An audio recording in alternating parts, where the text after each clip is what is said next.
messieurs, bonsoir et bienvenue à notre 6e épisode de Science, Pseudosciences et Scepticisme. Ce mois-ci, nous nous attaquons à quelques-uns des mythes et pseudosciences liés à la nutrition, et Dieu sait s'il y en a. On n'aura certainement pas le temps de tous les couvrir, mais j'en ai quand même sélectionné quelques-uns qui sont particulièrement d'actualité, soit le sucre, l'aspartame, le monoglutamate de sodium, le gluten et les diètes à la dernière mode. Alors ne perdons pas de temps et plongeons dans le vif du sujet.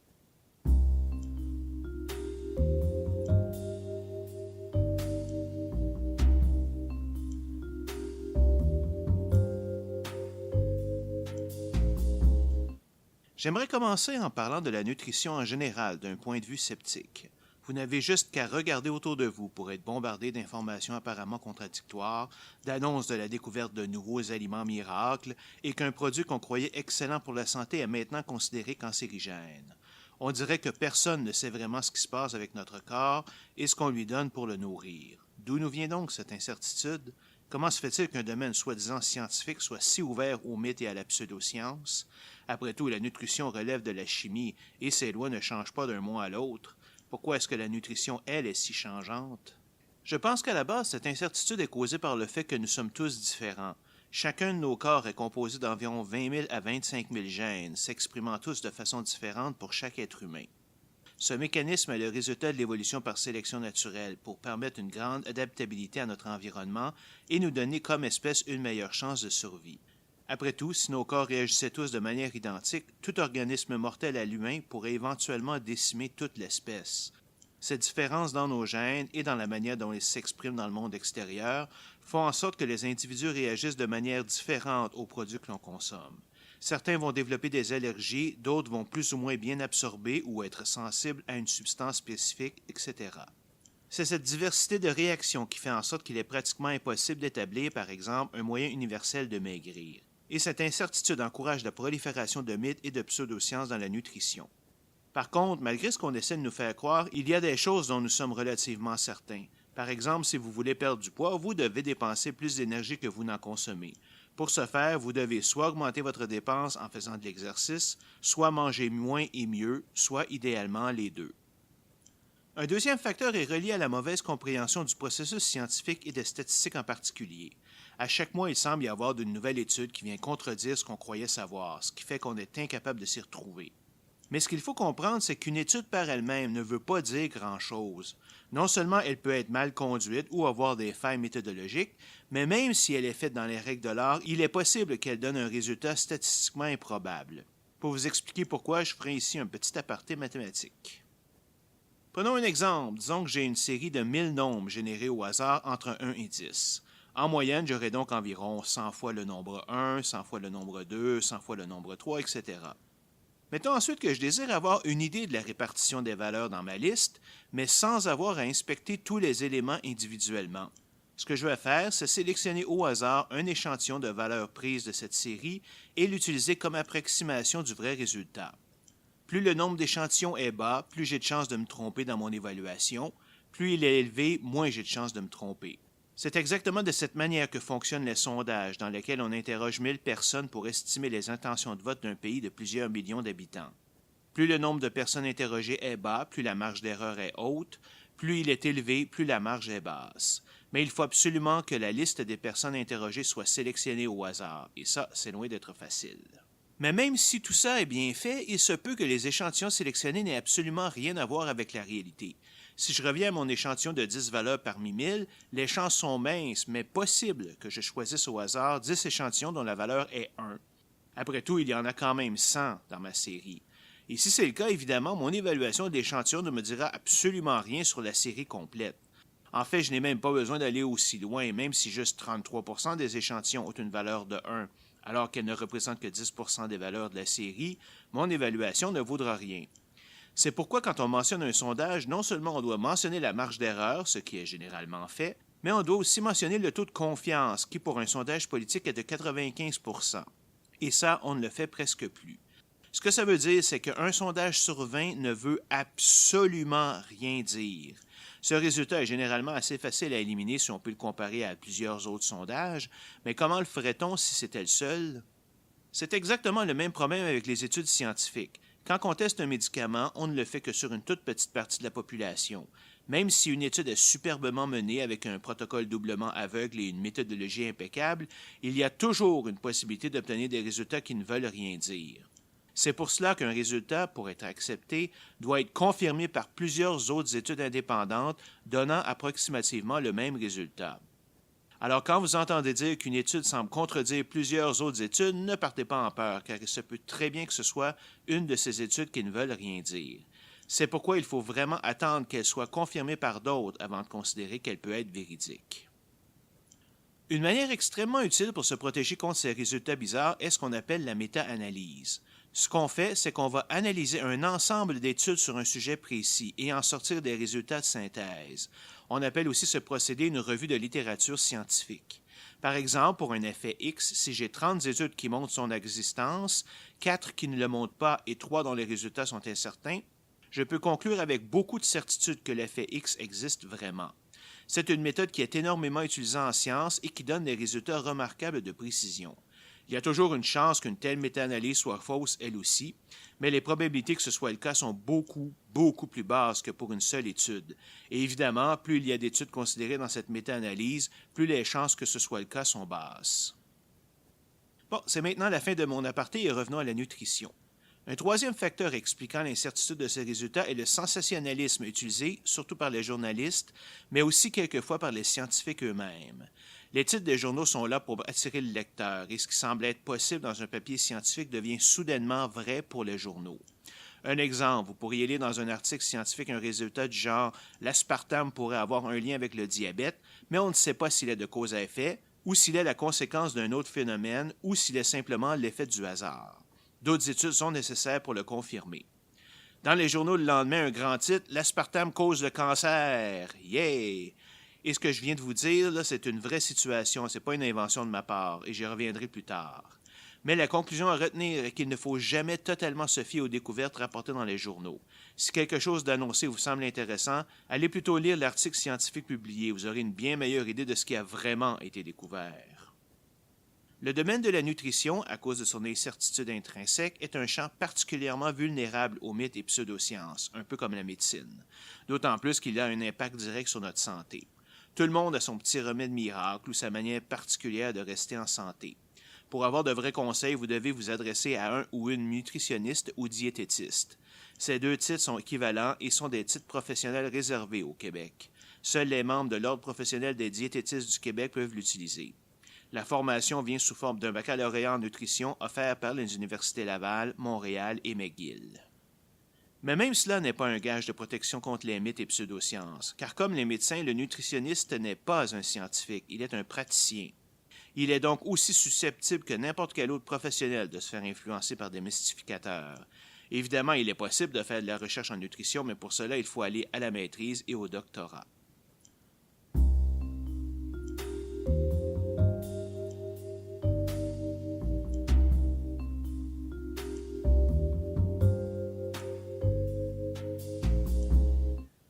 Nous allons maintenant commencer notre voyage dans le monde de la nutrition par une investigation de son ennemi public numéro 1 des temps modernes, le sucre. Soyez rassurés, je ne viendrai pas vous dire que le sucre est toujours bon pour la santé, mais il faut réaliser qu'il lui est nécessaire. Il faut juste savoir quel sucre prendre. Et comme pour toute bonne peur de notre temps, plusieurs des supposés mauvais effets qu'on lui attribue sont exagérés. Je vais ici tenter de séparer le vrai du faux. Avant d'aller plus loin, il est nécessaire d'introduire ici ce qu'on appelle l'indice glycémique des aliments. Lorsque nous consommons du sucre, celui-ci est absorbé par le sang et ensuite distribué aux différentes cellules de notre corps pour les nourrir. Cette absorption est plus ou moins rapide et c'est ce qu'on appelle l'indice glycémique d'un aliment. C'est pour ça que notre taux de glucose sanguin monte après un repas. Il descend ensuite lentement mais sûrement au fur et à mesure que le sucre est absorbé par les cellules. Il est nécessaire pour maintenir une bonne santé de s'assurer de ne pas manger trop de sucre et que la montée de sucre suivant un repas ne soit pas trop grande. Si nous mangeons trop d'aliments à indice glycémique élevé, c'est-à-dire 70 ou plus, le sucre est absorbé trop rapidement par le sang pour la vitesse à laquelle il est distribué dans les cellules et notre taux de sucre va monter en flèche. Au contraire, si nous mangeons des aliments à indice glycémique moyen, entre 55 et 69, ou faible, en bas de 55, l'absorption du sucre se fait lentement assez pour soutenir sa distribution aux cellules, mais pas assez pour faire augmenter significativement le taux de sucre. Il est donc toujours conseillé de privilégier les aliments ayant un indice glycémique bas ou moyen. Mais attention, l'indice glycémique d'un aliment peut varier en fonction de la manière dont il est préparé. Généralement, les aliments crus ont toujours le meilleur indice glycémique possible, et celui-ci peut augmenter si l'aliment est cuit, et même dépendant de la manière dont il est cuit. De même, même si un aliment a un très haut indice glycémique, si le nombre de glucides qu'il contient est peu élevé, il n'aura que très peu d'effet sur le taux de sucre sanguin. Pour trouver l'indice glycémique d'un aliment précis, vous n'avez qu'à faire une recherche sur Internet pour indice glycémique suivi du nom de l'aliment et vous aurez toute l'information nécessaire.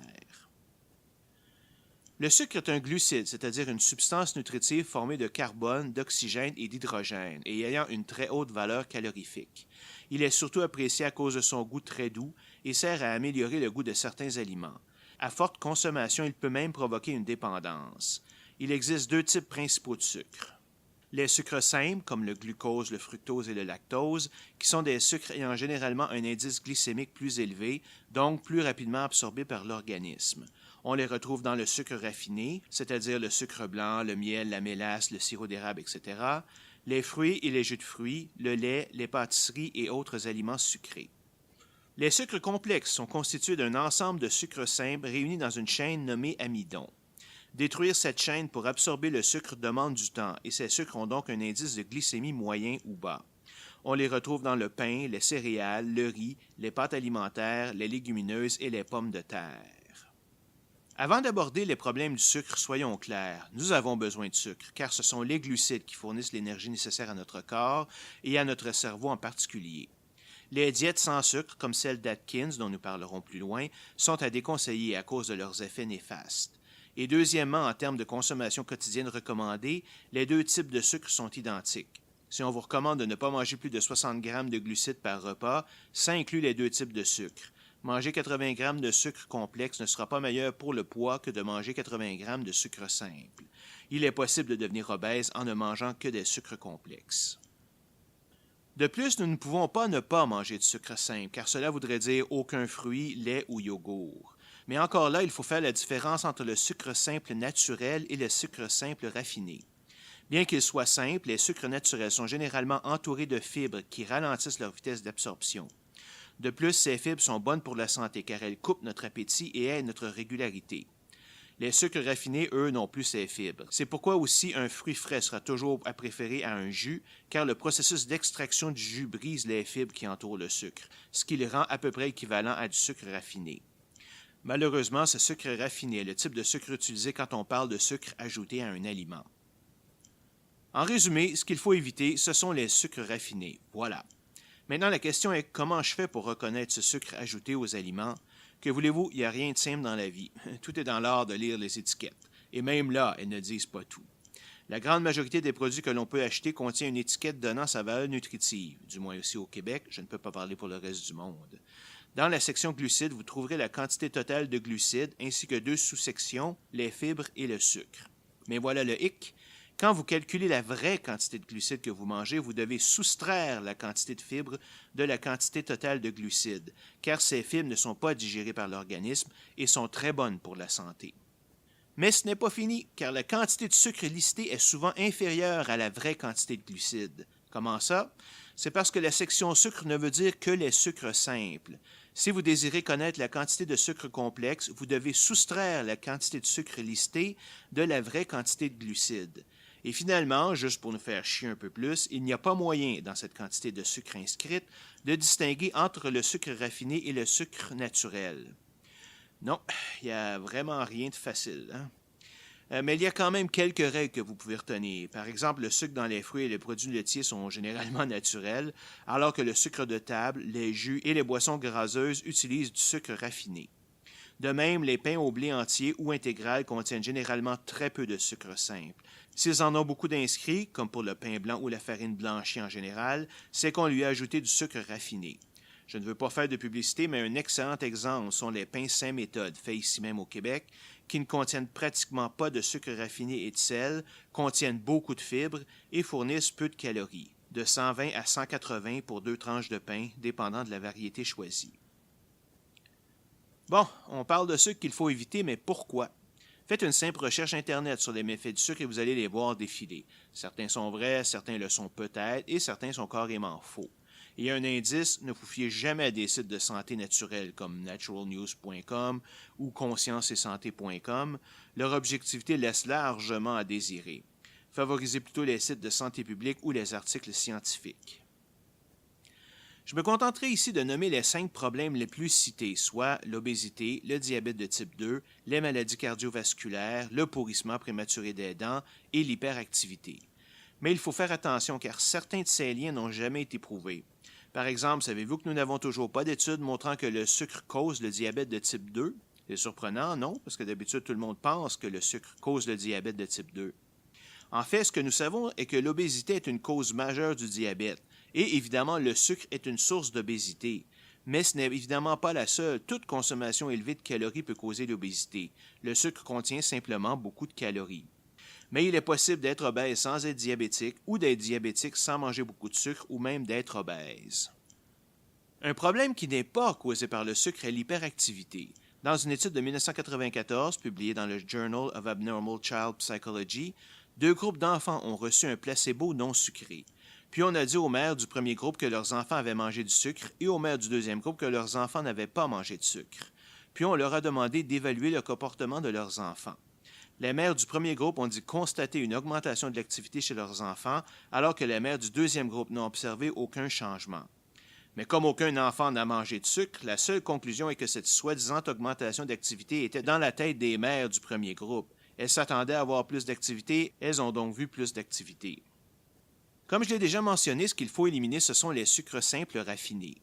Le problème est qu'il faut faire très attention car il y en a littéralement partout, et même à des places où l'on ne s'y attend pas, comme le pain blanc, les barres nature et les pâtes alimentaires. C'est pourquoi il est toujours important de bien lire les étiquettes.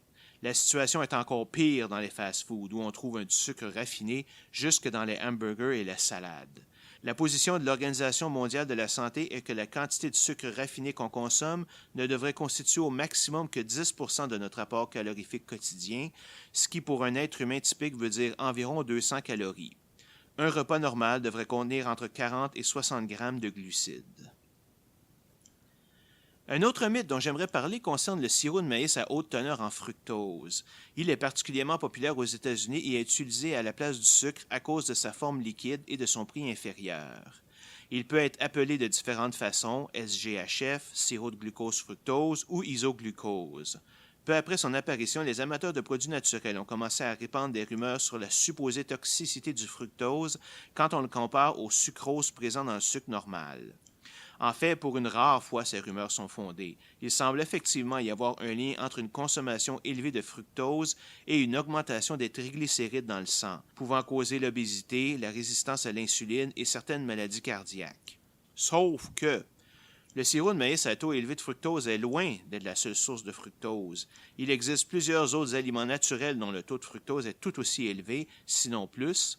Citons le miel, la canne à sucre, le sucre de betterave, le sirop d'érable, la mélasse et la cassonade. Donc, si on veut diminuer la consommation de fructose, il faut diminuer la consommation de tous ces produits. En fait, un peu de façon ironique, le sirop de maïs à haute teneur en fructose est actuellement plus sucré que le sucre blanc, ce qui fait qu'on peut en utiliser moins pour obtenir le même goût, et donc réduire le nombre de calories ingérées d'environ 20 %.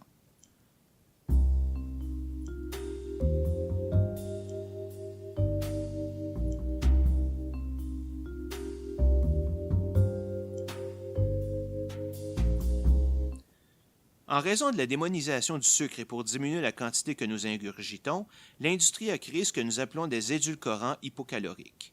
Ces produits ont le même goût sucré que le sucre et peuvent être soit sans calories, soit avoir une quantité réduite de calories. Il existe aujourd'hui plusieurs types d'édulcorants, mais nous ne discuterons d'ici que d'un seul, l'aspartame, et ceci à cause de la controverse qui l'entoure depuis plusieurs années. L'aspartame a été découvert en 1965 par la compagnie américaine G.D. Searle. La controverse commence dès 1975 alors que la Food and Drug Administration fait une revue de 11 études sur l'aspartame fournies par Searle dans le but de la commercialiser et y trouve de sérieux manquements.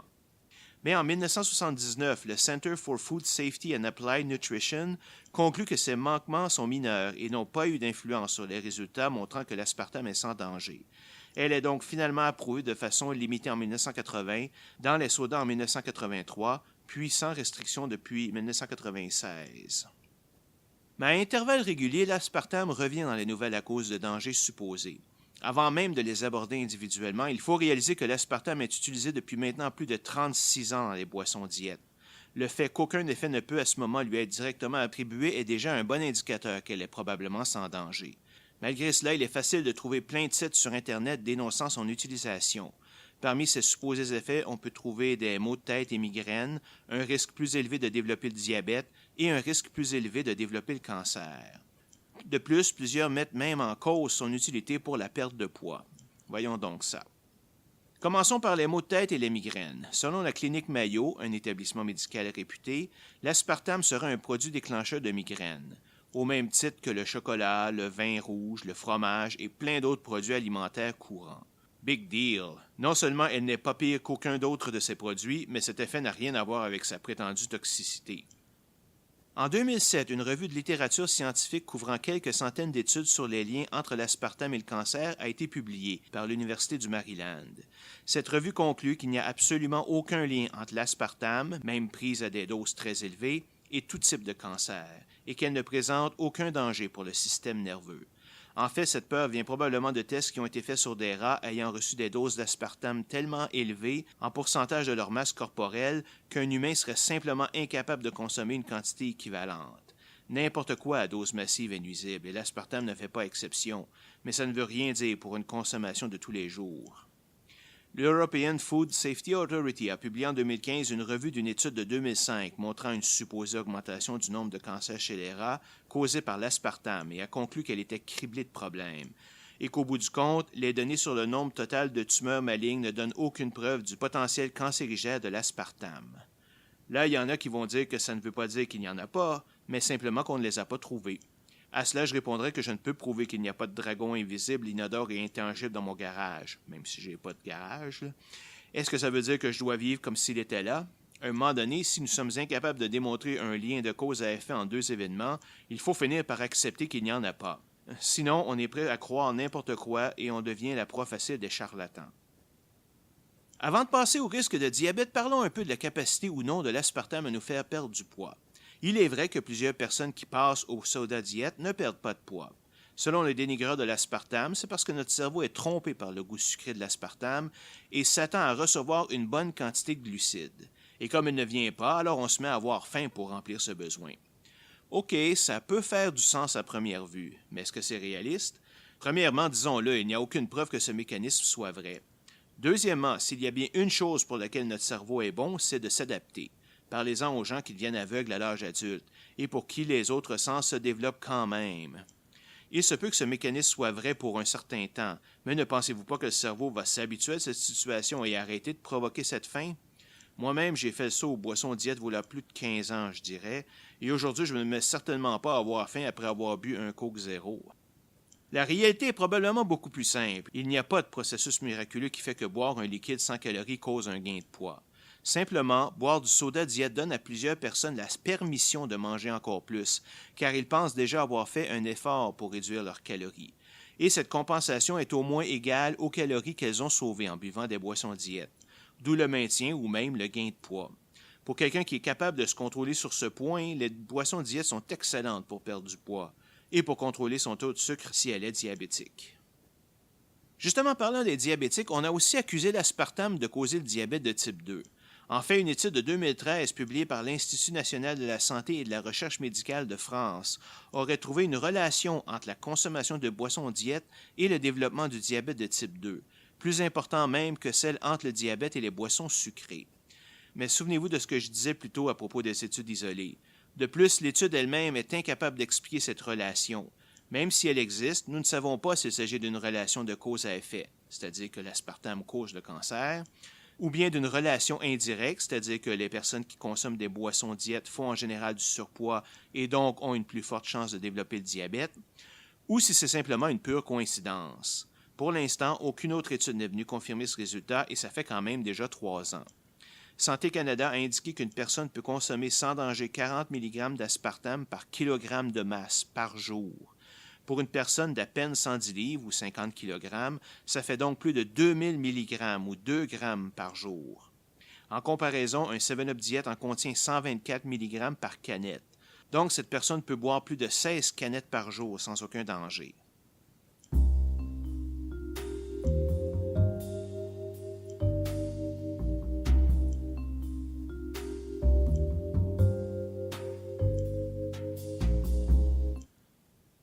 Passons maintenant à notre prochain sujet, un fameux produit que l'on trouve beaucoup dans la bouffe chinoise et auquel on attribue toutes sortes de problèmes de santé, j'ai nommé le monoglutamate de sodium, ou le MGS. Bien qu'il ne goûte rien par lui-même, le monoglutamate de sodium est un additif utilisé pour rehausser le goût des aliments. Il a l'avantage d'introduire un 5e type de goût qu'on appelle umami, les 4 autres étant le sucré, le salé, l'aigre et l'amer. Contrairement à ce que l'on pourrait penser, il s'agit d'un produit naturel qui est utilisé depuis des milliers d'années dans la cuisine chinoise et japonaise, et était même très populaire du temps de l'Empire romain. Il a été formellement découvert en 1866 par un chimiste allemand et identifié comme rehausseur de goût en 1908 par un Japonais qui a réussi à l'isoler d'algues de mer. En fait, le glutamate est une forme ionisée de l'acide glutamique, une substance présente dans toutes les protéines et essentielle au bon fonctionnement du corps humain. Cet acide est présent dans absolument tous les aliments. Le monoglutamate de sodium est simplement une molécule d'acide glutamique à laquelle s'est greffé un atome de sodium, ce qui lui donne un goût salé mais ne change en rien ses propriétés chimiques. Comme pour le sirop de maïs à haute teneur en fructose, il faut moins de monoglutamate de sodium que de sel pour obtenir le même goût salé.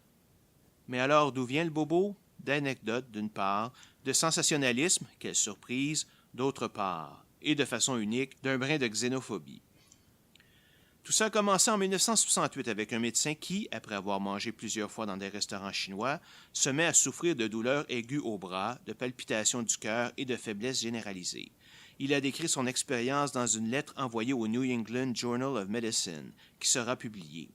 Il y cite 3 causes possibles, le vin de cuisson, le monoglutamate de sodium ou la grande quantité de sel utilisée, surtout présent dans la sauce soya, c'est débile la quantité de sel qu'il y a là-dedans. D'autres personnes écrivent indiquant qu'ils éprouvent des symptômes identiques, toujours après avoir mangé de la nourriture chinoise. Bien qu'entre nous, ça n'a pas grand-chose de chinois. Assez pour qu'on nomme cette condition le syndrome du restaurant chinois, le Chinese Restaurant Syndrome. Un article dans la revue Science de 1969 clame une relation entre le syndrome du restaurant chinois et la nourriture de ces restaurants, bien qu'elle ne pointe pas spécifiquement au MGS. Malheureusement, cette étude n'a pas été conduite à l'aveugle, c'est-à-dire que les participants savaient s'ils consommaient du MGS ou non. Ces résultats n'ont d'ailleurs jamais pu être répétés dans de meilleures études par la suite. En 2009, Ian Mosby, un historien de la cuisine, écrit un article dans lequel il affirme que la peur du MGS dans la nourriture chinoise vient d'un point de vue xénophobe, où la nourriture asiatique est considérée comme impropre et dangereuse. Évidemment, ce point de vue est aujourd'hui pratiquement disparu, mais cette peur du monoglutamate de sodium est restée. Aujourd'hui, l'utilisation du monoglutamate de sodium est décriée par bien des adeptes de pseudosciences. Dans un livre intitulé Excitotoxins, The Taste That Kills, excitotoxine, le goût qui tue, le neurochirurgien Russell Blaylock décrit le monoglutamate de sodium comme responsable d'un processus par lequel les cellules nerveuses sont endommagées et tuées par excitation excessive des neurotransmetteurs.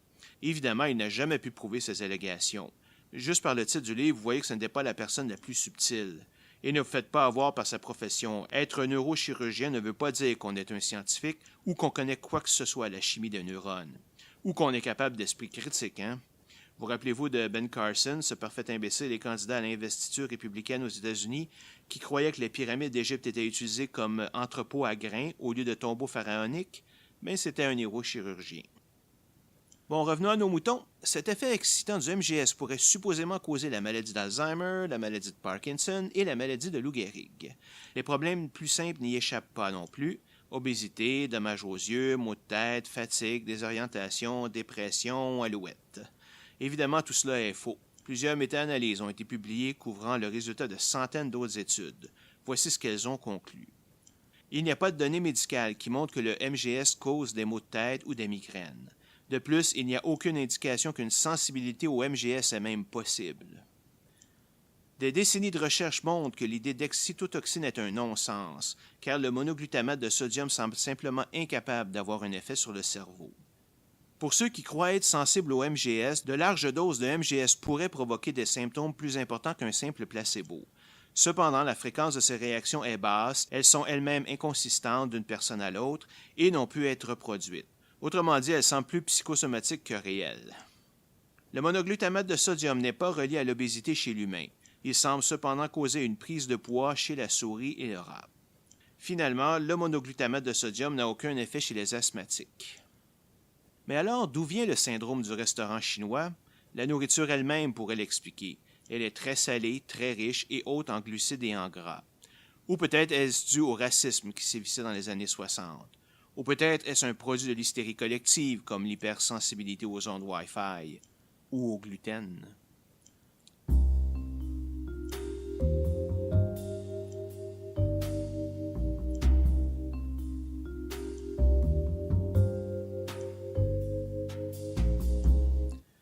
Ah ben tiens, quant à le mentionner, parlons donc un peu de ce fameux gluten. Le gluten est un groupe de protéines que l'on trouve dans tous les types de blé. Il est utilisé surtout parce qu'il donne une bonne élasticité à la pâte, l'aide à garder sa forme et donne souvent une texture plus agréable à mâcher.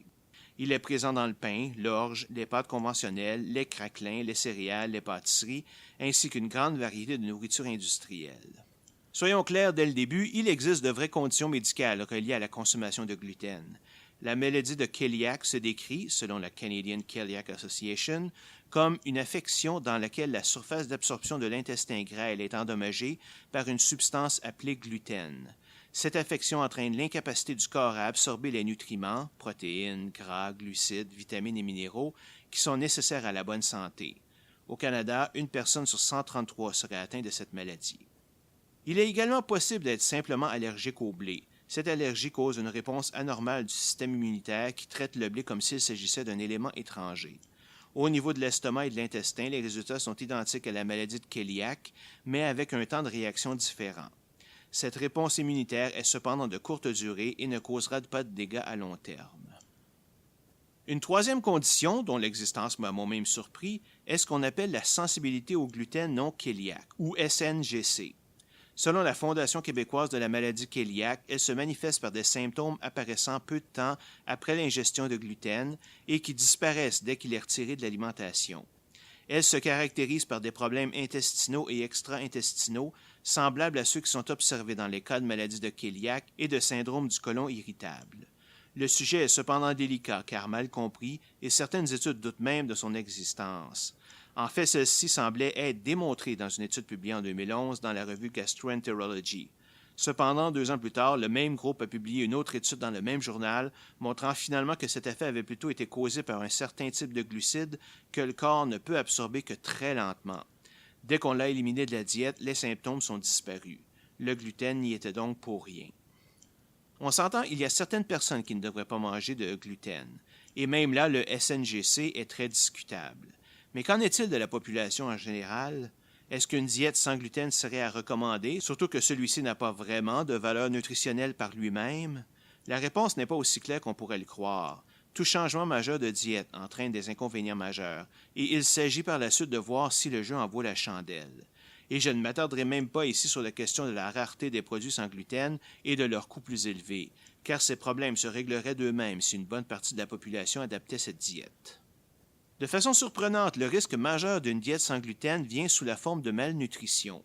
En effet, bien que le gluten n'ait peu ou pas de valeur nutritive par lui-même, ce n'est pas le cas pour les blés auxquels il est attaché. Arrêter simplement de manger du gluten entraînerait un manque en calcium, en vitamine B, en fer, en zinc, en magnésium et en fibres qui sont fournis par le blé. Il faudra donc trouver des sources alternatives, ce qui n'est pas nécessairement simple. Vous devrez également surveiller très attentivement ce que vous mangez, car juste un peu de gluten est suffisant pour provoquer les symptômes que vous désirez éviter.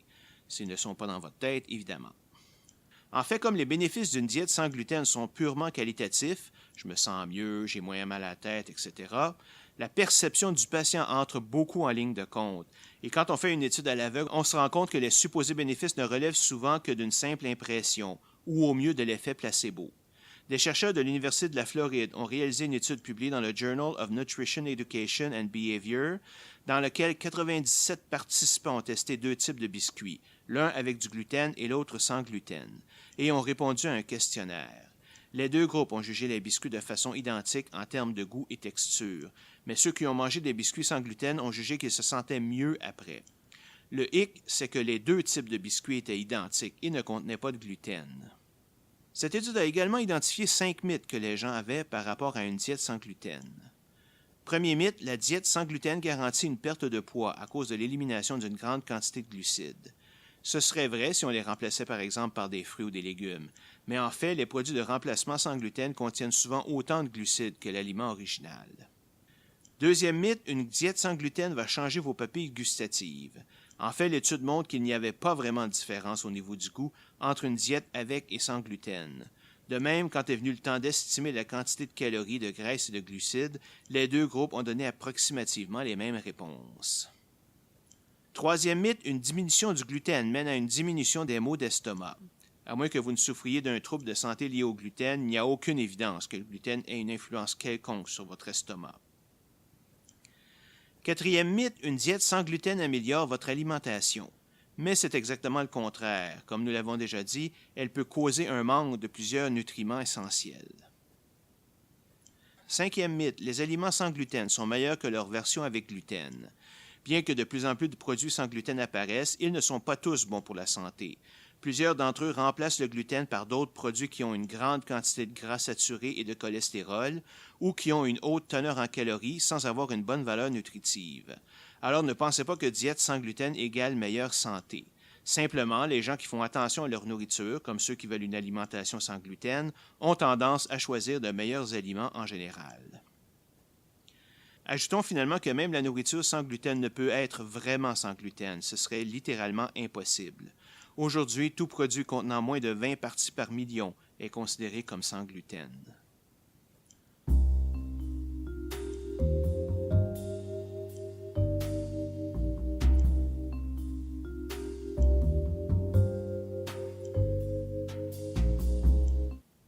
Abordons maintenant notre dernier sujet de l'épisode, les diètes pour perdre du poids. Dans nos sociétés nord-américaines, et maintenant de plus en plus en Europe, l'obésité fait des ravages et nous sommes tous à la recherche de la recette miracle pour perdre du poids. Mais elle existe, nous l'avons même déjà mentionné au début de cet épisode, dépenser plus de calories que ce que nous absorbons. Il y a évidemment 3 méthodes pour réussir: diminuer la quantité de calories qu'on absorbe, augmenter notre dépense de calories par de l'exercice et un mélange des deux. Mais voilà, ça demande beaucoup d'efforts et de temps, et plusieurs d'entre nous ne sont pas prêts à le faire, d'où cette recherche de cette diète miracle. Le problème est qu'elle n'existe pas, ou du moins elle ne fonctionne pas très longtemps. Les diètes extrêmes sont tellement dures à suivre que les gens finissent par les abandonner complètement. Et même s'ils réussissent à persister jusqu'au bout, ils se remettent à reprendre du poids aussitôt qu'elle se termine, même s'ils mangent toujours moins qu'avant. Pourquoi? Parce que notre corps est très bien fait.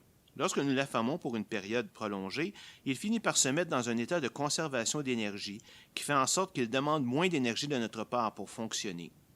Dès que la diète est terminée, le corps ne se sortira pas immédiatement de cette condition. Et donc, même si on mange moins qu'avant, notre corps a toujours moins besoin de calories et on se remet à grossir. Prenons un exemple, mettons que j'ai une personne qui consomme 2500 calories par jour. Pour perdre du poids, elle décide de descendre à 1500, ce qui devrait lui permettre de perdre environ 2 livres ou 1 kilo par semaine.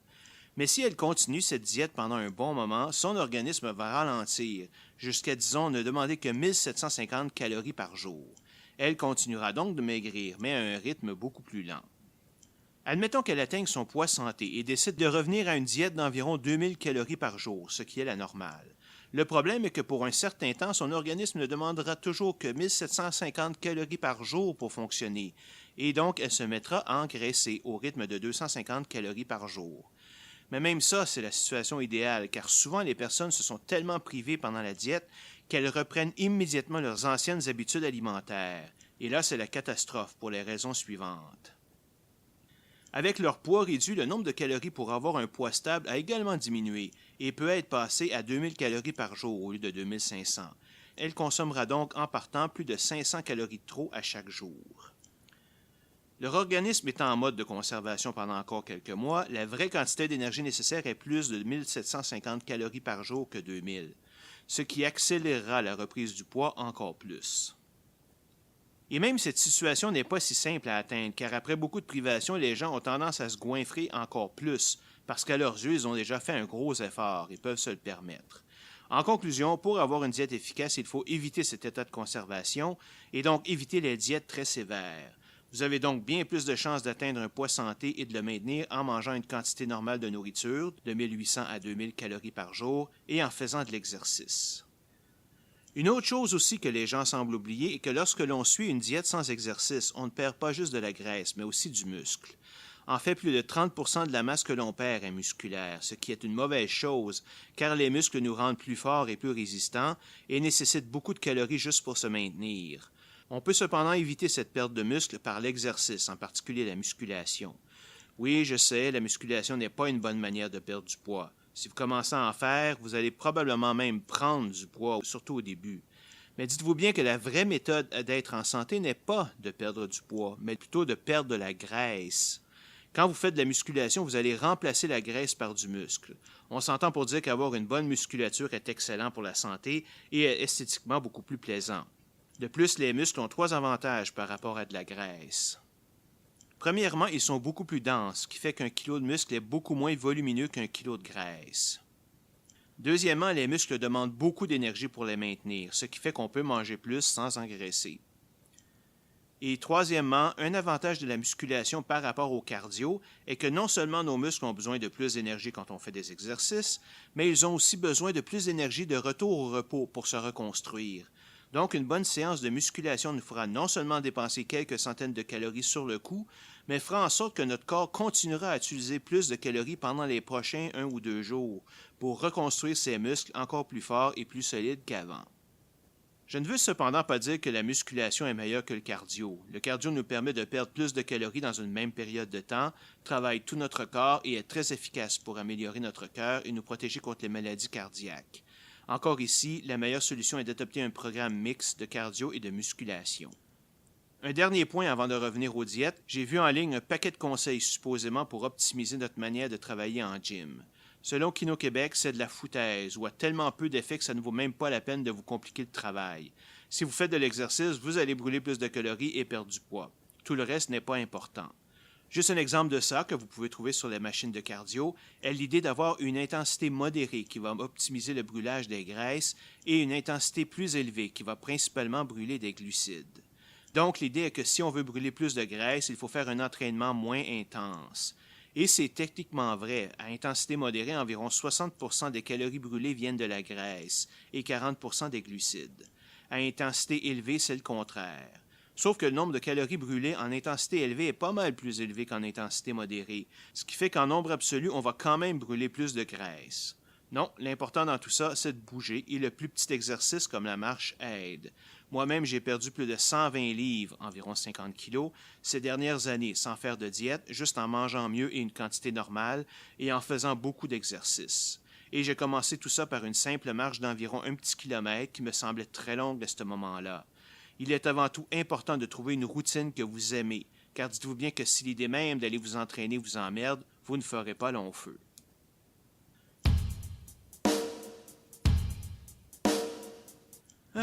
Coudonc, de quoi je suis supposé parler ici? Ah oui, des diètes, et plus particulièrement des diètes spécialisées. Désolé, on y revient donc. Il y a généralement 2 types de diètes. Les diètes sérieuses qui visent simplement à ramener la consommation de calories à un niveau raisonnable tout en s'assurant que l'on ne manque d'aucun aliment essentiel, et les autres diètes, celles qui utilisent des méthodes extrêmes comme réduire de façon très importante le nombre de calories qu'on mange ou interdire la consommation d'un type d'aliment dont notre corps a besoin. Il y a des centaines de diètes possibles, mais je ne peux évidemment pas toutes les examiner, d'autant plus que plusieurs d'entre elles ne sont que des copies d'une autre plus connue avec quelques modifications. J'en ai choisi 9 pour cet épisode, incluant les plus connus, les plus extrêmes, les plus efficaces et les plus bizarres. Vous allez voir. Notre première diète est la méthode Montignac, qui a surtout été populaire dans les années 90. Selon cette méthode, éviter les pics d'insuline en mangeant des aliments à indice glycémique bas permettrait non seulement de prévenir ou contrôler le diabète, mais aussi de perdre du poids. Il est basé sur 2 règles. La première est qu'il faut supprimer les aliments riches en glucides et à indice glycémique élevé. Les autres glucides sont permis 2 à 3 fois par semaine et consommés de façon isolée. La deuxième règle est que l'association graisse-sucre favoriserait la prise de poids et était donc à proscrire. Donc interdit de manger des glucides avec du gras ou des protéines animales, comme un steak, avec des féculents, comme des frites. Les fruits, sauf la banane, sont permis comme snack, mais par eux-mêmes seulement. Cette méthode est efficace, mais plusieurs experts attribuent son succès plus à la simple interdiction de manger des glucides en général et des sucres raffinés en particulier. Il n'existe aucun fondement scientifique à l'idée que mélanger graisse et glucides a un effet quelconque sur le poids. De plus, la liste d'aliments interdits est assez longue.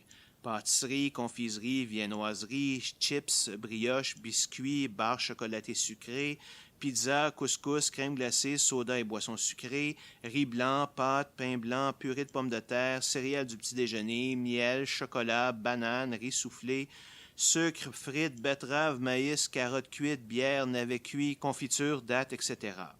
Ça commence à être difficile à suivre. De plus, souvenez-vous que l'indice glycémique des aliments varie grandement dépendant de la méthode utilisée pour la cuisson, le type exact de l'aliment, par exemple les différents types de pommes n'ont pas tous le même indice glycémique, etc. Quand on veut juste s'assurer de ne pas manger trop de sucre raffiné, c'est suffisant. Mais Montignac demande un calcul beaucoup plus précis de l'indice glycémique, alors ces variations sont importantes et difficiles à connaître exactement. Verdict, c'est une diète qui fonctionne, mais pas nécessairement mieux qu'une autre bonne diète, et qui est quand même très compliquée à suivre. Au moins, elle n'est pas dangereuse. Deuxième diète, le régime Atkins, très populaire aux États-Unis. On peut la résumer ainsi: beaucoup de protéines, beaucoup de gras et très peu de glucides. Et le sucre simple, comme la farine et le sucre, est à proscrire complètement. En clair, tous nos problèmes de poids viennent des glucides et il suffit de les éliminer pour perdre du poids. Elle vient en 4 phases. Dans la première, nous n'avons droit qu'à 20 grammes de glucides par jour, alors que la recommandation habituelle est de 40 à 60 grammes par repas. Cette quantité augmente graduellement dans les phases subséquentes jusqu'à atteindre de 40 à 100 grammes par jour en phase 4. La diète Atkins fonctionne, et même fonctionne très bien, pour la perte de poids en tout cas, et sur une petite période de temps. Sur une période prolongée, c'est une toute autre histoire. Premièrement, elle est très difficile à maintenir à long terme. Les gens finissent simplement par s'écœurer et l'abandonnent, reprenant immédiatement le poids perdu. Deuxièmement, elle permet de manger autant de protéines et de gras que l'on désire, ce qui cause un risque plus élevé de maladies du cœur, de haute pression et d'accidents vasculaires cérébrales. Elle peut également provoquer des effets secondaires comme la mauvaise haleine, l'insomnie, la constipation, des étourdissements et de la léthargie. Conclusion à éviter, sauf peut-être pour une courte période de temps, 3 ou 4 mois maximum. Et même là, vous risquez sérieusement de tout reprendre très rapidement. Diète numéro 3, la cure de nettoyage liquide. C'est probablement notre première diète complètement ridicule qui consiste à ne boire exclusivement que des jus de fruits et de légumes pendant 10 jours. Son but est de débarrasser le corps de toxines mortelles, des pesticides et autres cochonneries, en plus bien sûr de perdre du poids. En termes de diète extrême, on ne peut demander mieux. Avec seulement 600 à 1200 calories par jour, c'est sûr qu'il y aura perte de poids. Par contre, plusieurs nutriments essentiels sont pratiquement absents, comme les protéines, les glucides, les bons gras, les fibres, les vitamines et les minéraux. Rien que ça. De plus, l'idée de désintoxiquer le corps est de la pure pseudoscience. Il est parfaitement capable de le faire par lui-même, et ce n'est pas une grande quantité de jus qui va améliorer les choses. De plus, vous pouvez vous imaginer qu'après 10 jours de jus, on va avoir sérieusement faim, et la première chose qu'on va faire dès qu'elle est terminée, c'est de s'empiffrer comme des malades. De plus, aucun exercice ne fait partie de cette diète, ce qui est un peu normal, car à 600 à 1200 calories par jour, personne n'aura assez d'énergie pour s'entraîner. Finalement, la diète est très courte et doit être répétée régulièrement, bien qu'un délai minimum de 60 jours soit recommandé entre 2 cycles. Cependant, des périodes répétées de perte et de gain de poids peut causer un grand stress pour le corps, en particulier pour le système cardiovasculaire. Verdict, à éviter absolument. Une autre diète qui ressemble beaucoup à la cure de jus est celle de la soupe aux choux. Pendant 7 jours, vous ne devez manger que de la soupe aux choux, accompagnée à chaque jour de certains autres aliments, en majorité des fruits et des légumes. Pourquoi le chou? Aucune idée, ça aurait pu être n'importe quel autre légume à faible teneur en calories. Encore ici, à ne manger que du chou et quelques fruits et légumes, c'est sûr que vous allez perdre du poids, peut-être jusqu'à 4 kilos dans la semaine. Mais vous avez les mêmes désavantages que la diète de jus, c'est-à-dire un manque important de plusieurs nutriments essentiels. Aucun professionnel de la santé ne recommande cette diète. Verdict à éviter, évidemment. Cinquième diète, le régime paléo. Ici, on parle de ne manger que des aliments disponibles à l'époque du paléolithique, une période géologique allant de voilà environ 2,5 millions d'années jusqu'à la création de l'agriculture, environ 12 000 ans avant Jésus-Christ. On veut ainsi éviter tout ce qui a été domestiqué par l'humain, éviter le sucre, le sel et les produits laitiers. Tout ça part du stéréotype de l'homme des cavernes viril et fort qui mangeait comme un homme avec ses mains. Évidemment, on ne dit pas qu'il mourrait généralement à 30 ans. De plus, cette diète ignore totalement le fait que les aliments d'aujourd'hui sont très différents de ceux qui existaient à cette époque, justement à cause de leur domestication par l'agriculture. Je vous garantis que ces adeptes n'aimeraient pas manger les bananes qui existaient dans ce temps-là. Dans cette diète, très peu de limites sont mises sur la quantité de calories que l'on peut consommer, mais par contre, certaines versions, il y en a des dizaines, encouragent le jeûne pendant la journée pendant 2 à 8 semaines. L'exercice quotidien est également encouragé. À la base, l'idée d'éliminer le sucre raffiné, le sel et la nourriture industrielle est une bonne idée. Elle encourage plutôt des aliments à haute valeur nutritive, comme la viande maigre, les légumes et fruits crus, l'eau, en très grande quantité, ainsi que les noix. Par contre, l'élimination des sucres complexes, comme le blé et les légumineuses, ainsi que des produits laitiers, mène à un manque de glucides et de calcium, ainsi qu'à une déficience en minéraux. De plus, le jeûne intermittent n'est jamais une bonne chose, car cela affame directement notre corps. Finalement, l'inconstance des périodes de repas mène à un débalancement de notre corps qui pourrait nous donner envie de s'empiffrer de temps en temps.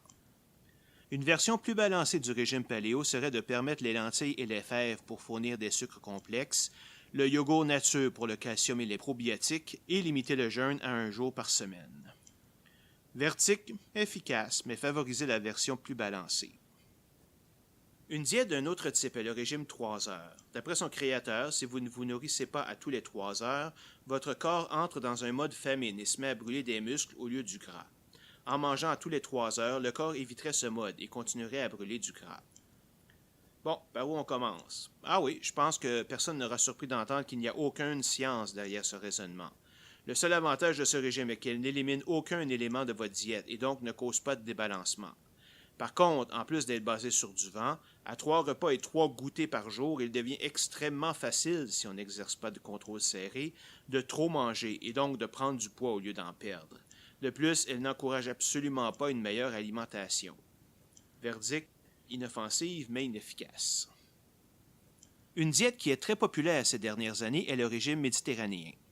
Et pour une fois, il s'agit d'une diète efficace, équilibrée, qui diminue les chances de maladies du cœur, d'accidents vasculaires cérébrales, du Parkinson, de l'Alzheimer et de certains types de cancers. Il n'y a aucune pirouette spéciale, aucun truc. Simplement, on mange des produits frais et bons pour la santé. Le régime recommande de manger des légumineuses, de l'huile d'olive extra vierge, des pâtes entières, des noix, du pain de blé entier, des fruits et des légumes et du lait écrémé ou partiellement écrémé tous les jours. Du poisson, des fruits de mer, des œufs, du fromage, du yogourt et de la volaille 1 fois par semaine, et de la viande rouge et des sucreries 1 seule fois par mois. Elle encourage également de prendre la vie paisiblement et sans stress et favorise l'exercice physique.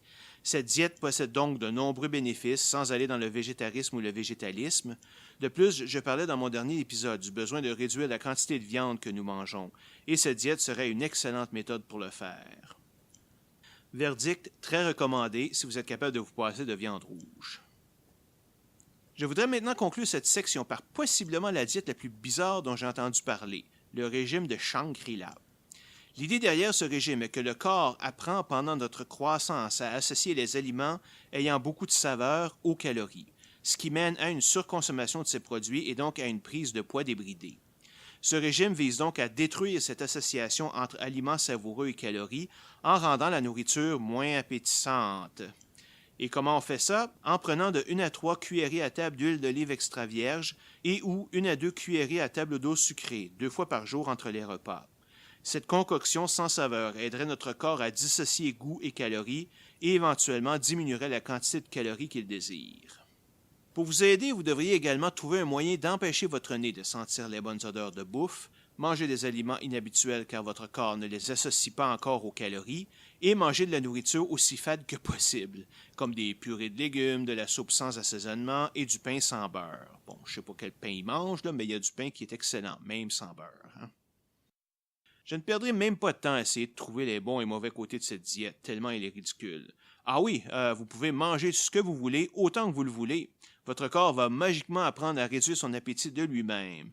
J'ai rarement vu quelque chose d'aussi stupide. Manger est un des plaisirs de la vie et la raison pour laquelle la sélection naturelle nous a fait aimer le goût des aliments est justement pour nous encourager à les manger, parce que notre corps en a besoin.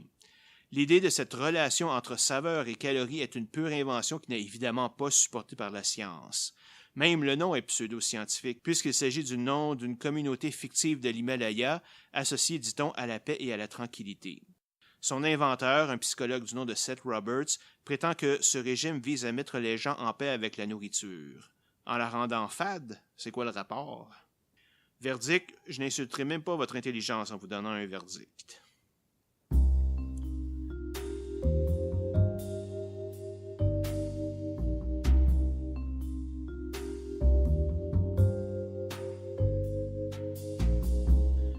Et voilà, ça conclut notre 6e épisode et j'espère que vous avez apprécié.